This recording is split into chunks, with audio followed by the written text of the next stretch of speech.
Ganda ng camera. Ganda ng camera, bagong setup, ganda ng audio. May sala. Shout out to Nubion. Angelo. Hello everyone! Bagal ng intro. Ang ganda kasi ng camera natin eh.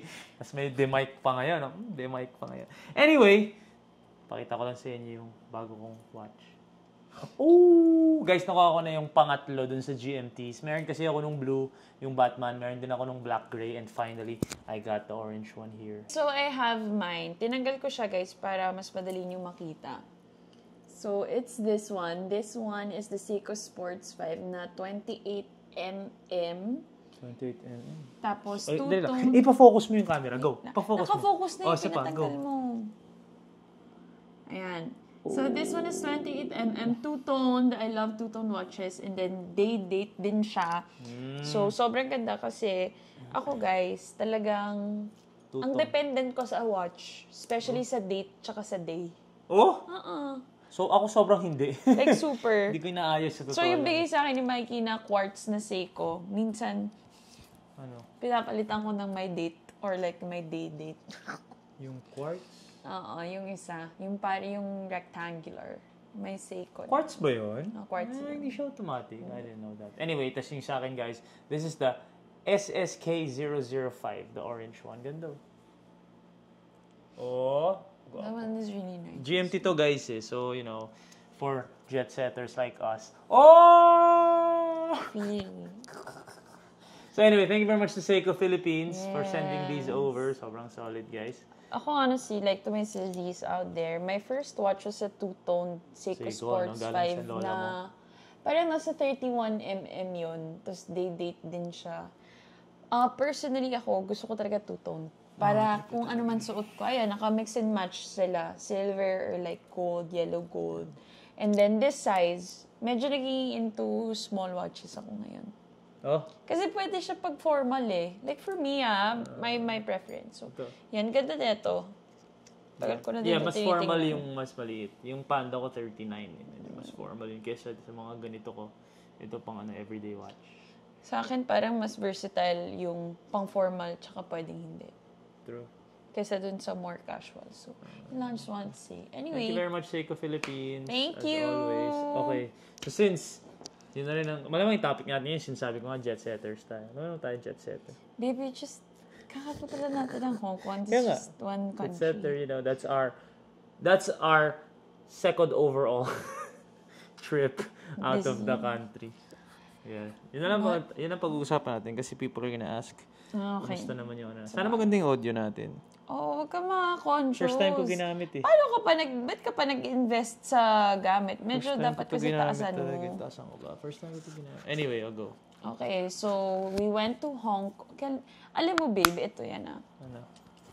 Kakadating lang natin. Wow! Kakadating lang natin this week. Pero feeling ko ang tagal na since. Totoo. Ang dami kasing trabaho. Pero parang non-stop na since pag-uwi eh. Pero it's a good thing. Oo naman. It's a good thing na pagbalik namin.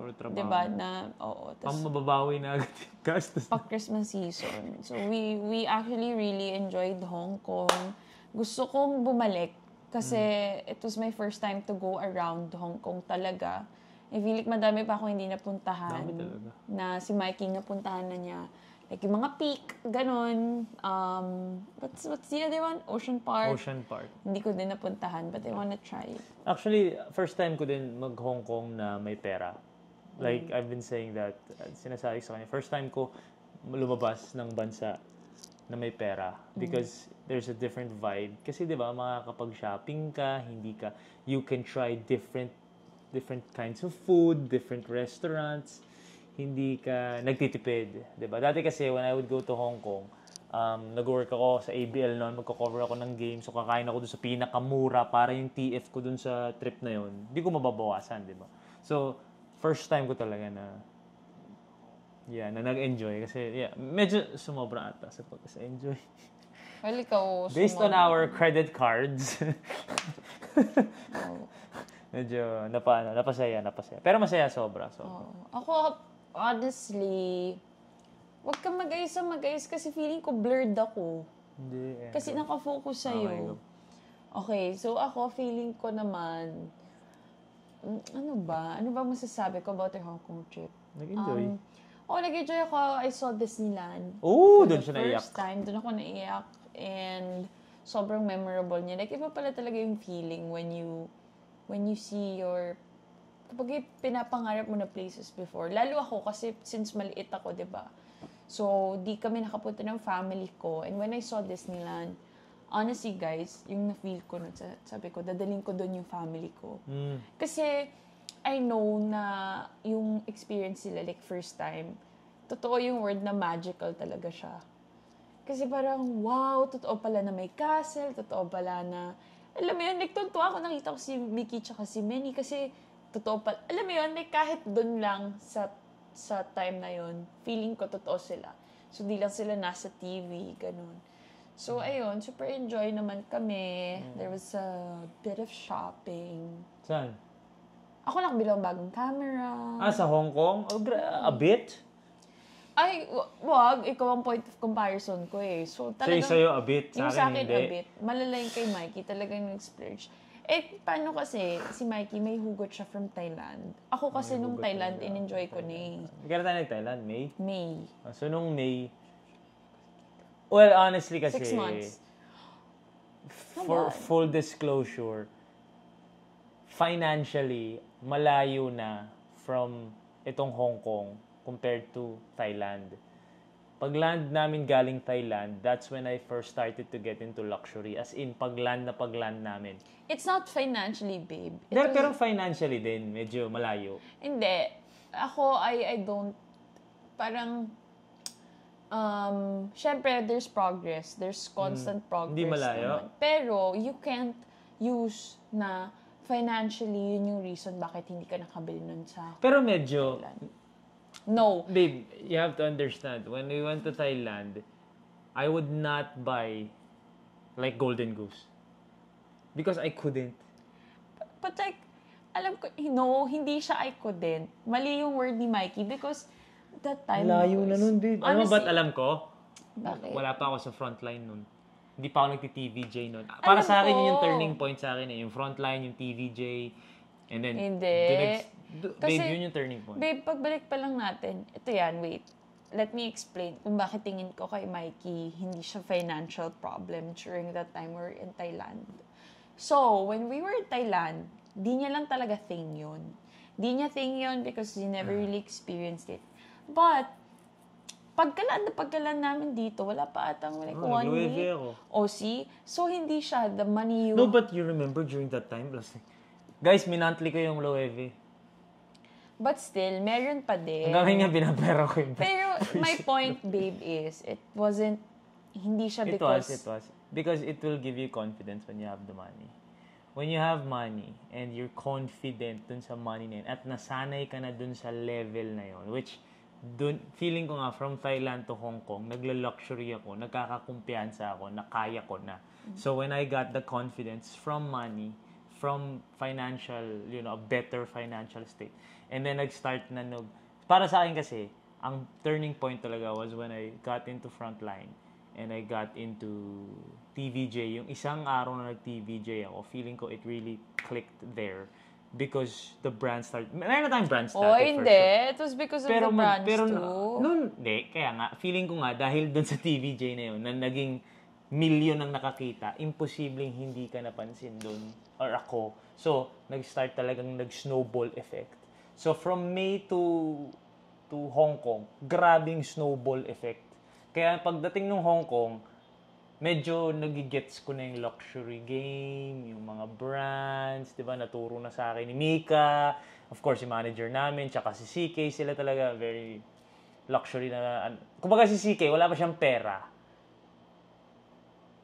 Naiintindihan na niya yung luxury. Kaya nung nagka-pera, parang gets na niya, alam na niya kung paano niya lalaruin, alam na niya kung ano yung gusto niya. Sa akin, totally wala. Kasi nga, I never really saw myself as someone. Kaya may imposter syndrome ako. Anyway, so when we went to Hong Kong, medyo nag-splurge ako. Kasi may mga brands na matagal ko nang gusto na wala dito. And yun yung mga una kong binili. Like yung Thom Browne, yung Golden Goose, yung Ferragamo, wala yung loafers dito.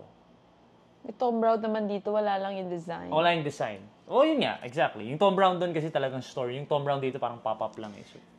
So medyo nagwala. Yeah. Yeah. Wala naman, yun lang naman binili ko eh. O Golden Goose. Tapos yung Lelabo. O ano pa. Ano yung wala dito na mga binili? Lababo. Ano yung mga binili natin doon na wala dito? Wala na. Ako yun lang for you. Lelabo. Ano ba? Meron pa. Well, cost. Oh, because the price is different. Cost. But, yun, basically, pero ako talaga, I don't believe Mikey's excuse. Because, hindi ko na ilalaban, pero ako, I don't see it that way. Probably because, alam ko lang na, kasi parang, babe, honestly, before Thailand, hindi ka into luxury, pero nag-hoard ka ng different. Loyo naman ang price nun. Hindi, pero gets. Hindi ko 900 pesos hindi, na babe. t-shirt. Hindi 900 pesos yun. Yun yung era mo ng shoes na talagang, every other day. Pero, I mean, tingnan mo siya, collectively. So you're saying collectively, that could have been one pair. Oo, yun yung, kasi guys, ito yan. When we went to Bangkok, kami ni Mika, we were trying to sell luxury kay Mikey because we saw na parang yung gamit is easily disposable kay Mikey. Kumbaga, pag nagamit niya yung isang bagay, which ngayon, nag-i-improve naman siya. May konti pa ding hoarder syndrome to si Mikey, pero nag-i-improve. Pero yun nga, before Bangkok, sinisila namin sa kanya luxury para magets niya why is it priced that way? Why do you buy something that much? Oo, bakit siya investment? So, same reason why, nung nasa Thailand kami, I was trying. Paunti-unti sinusunod ko, pasok lang tayo, let's just check. Tapos, yun nga, pagbalik nga natin, nakabili naman siya. At saka so, gets mo. Sunod-sunod. O, diba? Gets mo yung point ko. Yeah. So, maybe I was just very, kailangan ko ba talaga yan? Basta, yun nga yung sinasabi ko, babe. Nung time na nag-Thailand kami, hindi niya thing yung luxury. Hindi niya thing yung... Although, I will say, total that I spent in Hong Kong, I wouldn't have spent in Thailand.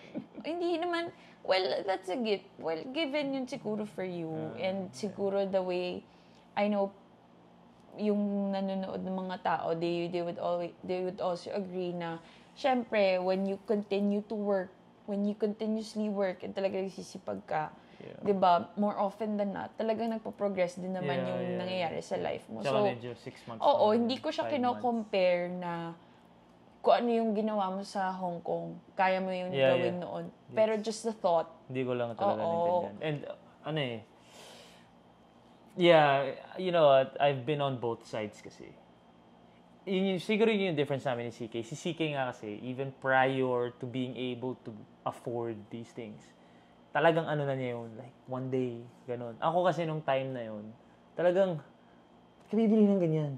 Ganun. Kasi yung atleta nga kasi, again, the athlete's mentality is, kailangan ko lang maganda sapatos na panglaro.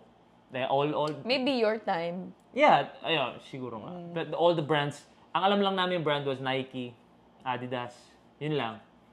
Uniqlo nga, hindi pa masyado. Nike. So, yun lang ang utak namin. So, never ko talaga naintindihan. So, there are a lot of viewers, I'm sure, that are like, ano ba naman yan? Ba't bibili kayo ng ganyan? If you're in the game, you're in the game. If you're not in the game, hindi mo talaga magigets. And I don't even blame the people who are like, ba't kayo bili ng gagastos nyo? I don't even blame you guys. Kasi I was also on that side of the fence for, diba, growing up years ko. But if you're in the game, maiintindihan mo talaga na parang why I do it, why we spend for those things. Anyway, Hong Kong was the first time nga na medyo tabi-tabi kasi yung brands eh. Grabe yung mga mall na pinuntahan namin. Tabi-tabi talaga eh. Talagang pupunta ka doon na, well, I did prepare for it. You prepared for it, Bindo. In terms of like, hindi ako nag-shopping. Di ba, hindi tayo nag-shopping prior to Hong Kong na, hindi yung shopping na malalaki. Hindi tayo na Greenbelt, hindi tayo na ganun. Like, ano lang tayo? Zara, Uniqlo, pero hindi tayo. Sabi natin, sisave ko kasi sa Hong Kong may mga bagay din na wala. Hindi ko alam yung difference ng shopping mo eh. Ako alam ko, hindi ako Hindi ako bumili ng mga bagay na... Gets mo? Nag-shopping lang ako ng damit. Hindi counted kasi sa kanya damit eh. Hindi gamit sa akin damit. Ang mentality ko is, I will work so hard that I won't deprive myself of the small things. Good job. Sipag lang ng sipag. So yun yung Hong Kong namin. The Hong Kong trip was, because I've already been there. Like, yung experiences. Of course, it's different when you're there with, of course, girlfriend. First time ko rin naman talaga mag-travel with my girlfriend. So, syempre iba yung experience. But, technically pa din. Nakapunta na ako sa Disneyland, nakapunta na ako sa Hong Kong, ganun. So, medyo iba yung experience from that regard. Siya talaga totally, like, uy, Disneyland yan, sobrang, kita mo sa kanya na talaga sobrang saya niya. Ako naman, masaya lang ako na nakikita ko siya na para siyang bata doon. Hindi, magkaiba kami ng doon. Magkaiba kami ng attraction. So, parang, hindi, ikaw kasi, wait lang. So, parang, sa akin, Disneyland, first time to go around. Honestly, guys, yung pinaka, okay lang yan. Ano naman yan, very chill naman. Baba mo, gimbal mo. Baba mo konti. Tanga. Babe, just use the gimbal itself. Ayan. Awkward ka tingnan.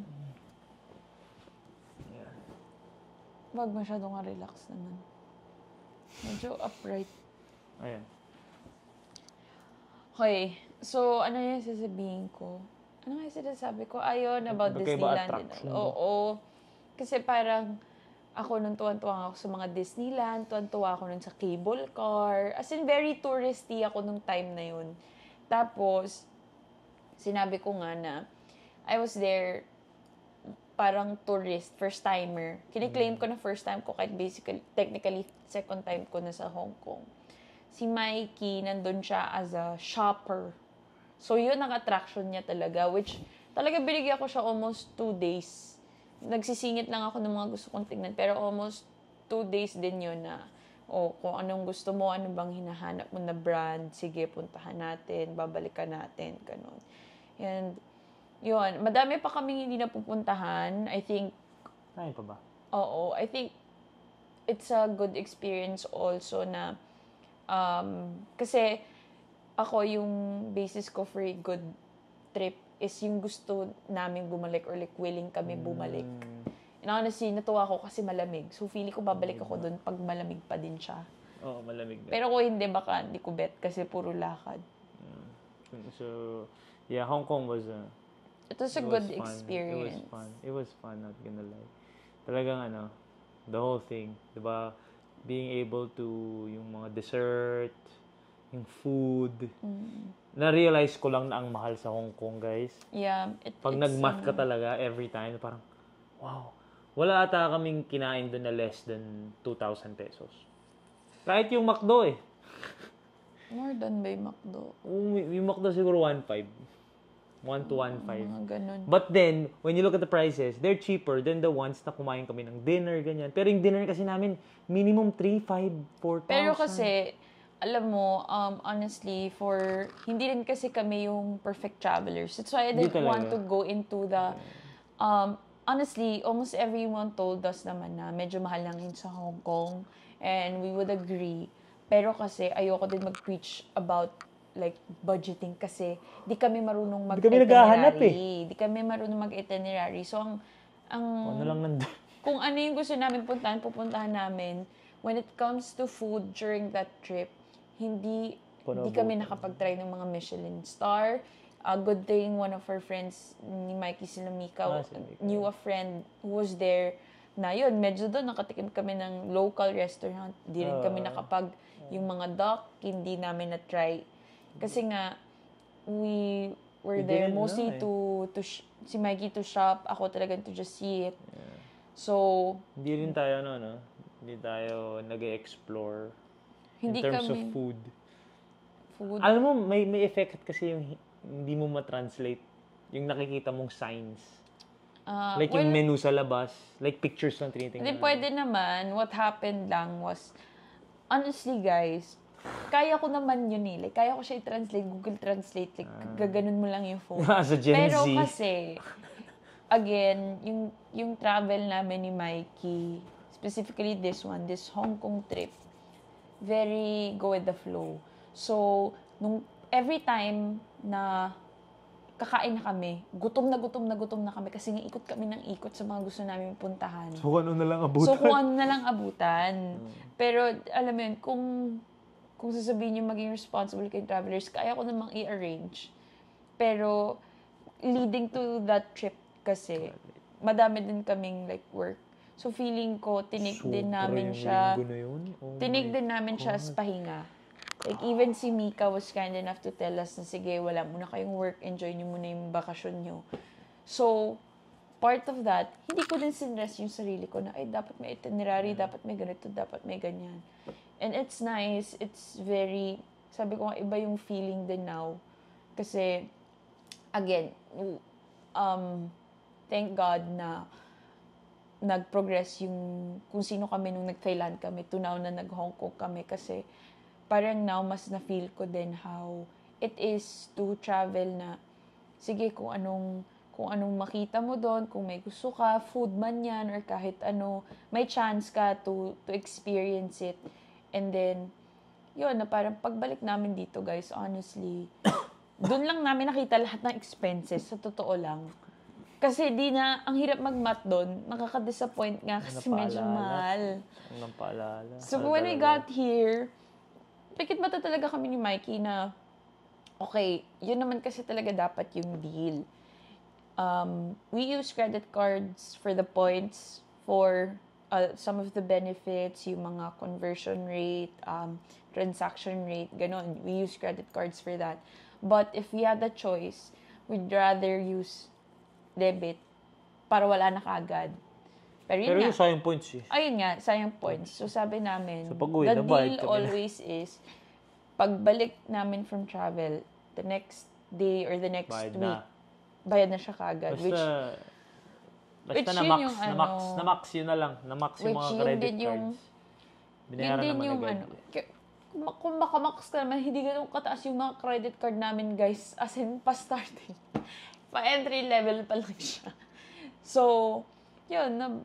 Babe. Oh. 3 credit cards yung na-max. Pero kasi, ano lang siya eh. Talagang, hindi siya ganun kataas, guys. Na-max yung 3 credit card, tapos nabawasan pa yung mga debit card. Ikaw naman, super open mo naman sa money. Basta yun, ganun siya. Bayad na siya. I want them to understand kasi yung yung shopping talaga na pinunta namin doon. Which we prepared for like what I said. Tapos yung week prior to leaving, talagang inubos namin yung mga content na utang namin sa brands. Even if this week yung mga pag-uwi namin, yung week na yon nagawa na namin prior to going to Hong Kong. Inubos talaga namin para fresh start pagbalik.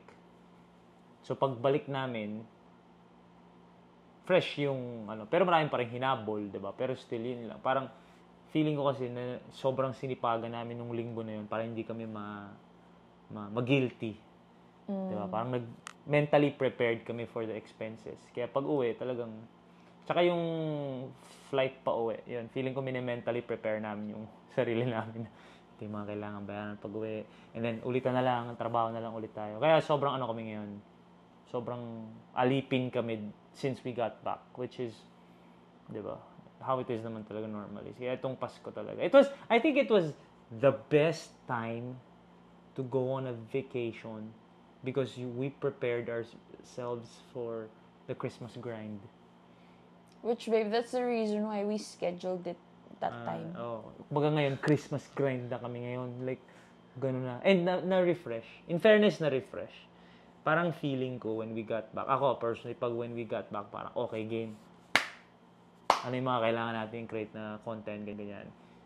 I think if we didn't have that 1 week break, then we went from October, diba? From yun, tapos tuloy-tuloy, tapos Pasko, naku.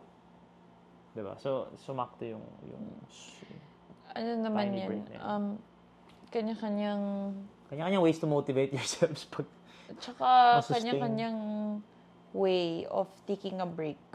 Kasi kay Maggie being there, doing another type of, kumbaga hindi siya yung usual niya na routine. That was his break also. Kasi parang, Tsaka meron talaga akong retail therapy. Meron talaga ako. ngayon pa ba natin establish? Matagal na natin Matagal na ba? na-establish Oh, yan, sorry. be. Hindi, pero meron talaga akong nare-relax talaga ako pag nag-shopping. Ayan ako, madalas pinagtatalunan talaga namin. Well, eto guys honestly, to be transparent, pag-uwi namin, kasi nga, medyo, alam ko naman na mag-e-enjoy si Mikey. Hindi ko naman siya sinuway ever in Hong Kong. About buying? Oo. Yeah. Hindi ko siya ever pinagsabihan, okay, if you want it, sige, go. Dito lang meron yan, sige. When we were there, no, kung dito lang meron yan, sige, go. Pero, kasi sa akin yung minsan pinapatingin yung kung ano na nangyayari sa finances, ganyan-ganyan. Yung baka isipin nila, tayo gagi. Naghihirap tayo dahil sa ganun. Hindi dahil ko sa shopping. Babe, di pa kasi ako tapos. Hindi ko sinasabi naghihirap kami, guys. Pero when you shop, laging may budget. Diba? Laging may budget. Na-max si Mikey yung budget. Sumobra ng konti. Papakabait na muna ako hanggang Pasko. Sumobra konti. Sumobra Pero ka. admitted siya. Pagbalik namin... Hindi kasi may binili ako na bagay na akala ko bibiling ko end of the year eh. Basta, ako muna. So, okay siya when we were there. Sige, go, babe. Go lang ako ng go. Pero, bago kami mag-land dito sa Pilipinas, kinausap ko na to. Sabi ko, babe, okay ka, masaya ka, medyo over budget ka. So, pagbalik natin, pagsasabihan ng kita. Kasi Christmas season. Sa maraming gasto. Puro pang regalo muna mindset mo. So, nung isang araw nagmo-mall kami, lungkot ako nung isang araw nagmo-mall kami, guys, ito nangyari So, sabi ko, okay, bawasan na natin. Kasi for me, it's better that way na bawasan na natin ang binabawasan Christmas mo. shopping. Like for other people, babawasan mo na para hindi siya isang bagsakan mong ilalabas. Tsaka yung time din na makakabili ka na. Tsaka honestly, ito, tip ko din to sa inyo kasi I know this is gonna be up soon. As early as, ano ba ngayon? November. Oo, as early as December mga second week of November, madami ng deals for Christmas. Tapos, wala pang tao, walang Christmas rush. So nagsha-shop kami for other people, for our loved ones, ganyan. Ayaw niyang mag-shop. Like, for some reason, ayaw niya akong samahan mag-shop for other people. Hindi dahil ayaw kong bumili Parang, go hindi, babe. Wait, hindi yun, guys. Wala siyang energy muna to shop for Christmas gifts. Alam niya kung nasa siya.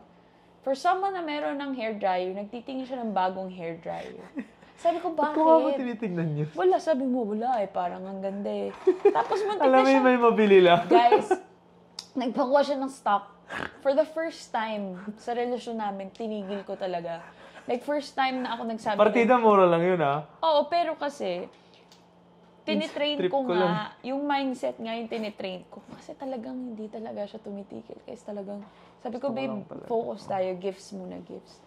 Titingin, talagang nag-aano siya ng buhok doon. Tapos after that, pinagbigyan ko sa Zara naman. Alam mo yun? Bumili ba ako, Zara? Massimo. Oo, hindi. Massimo. Shangri-La yun. Bumili ka sa Zara trousers. Sa Zara. Lagi kami bili for... So yun, guys. Honestly, Kahit mura nga. Guys, meron lang talaga ako dapat hawak na paper bag pag galing ako mall. Kahit mura lang mo. Pero, din nga sabi ko sa kanya, after nung Hong Kong namin, till siguro, kasi wala pa nga kaming 1 week na nakaland. You can never have too many trousers. No, hindi lang trousers, meron ka na namang cardigan. Oh, you can never have too many Pero trousers yun nga, and outerwear. Like, honestly guys, nandun talaga kami sa parang, pipigilan kita till siguro mga second, third week na, alam mo yon yung mga unnecessary, hair dryer, nagagawin mo sa luma mong hair dryer. I thought it was better I got you that hair dryer. maganda ba yan? Oo.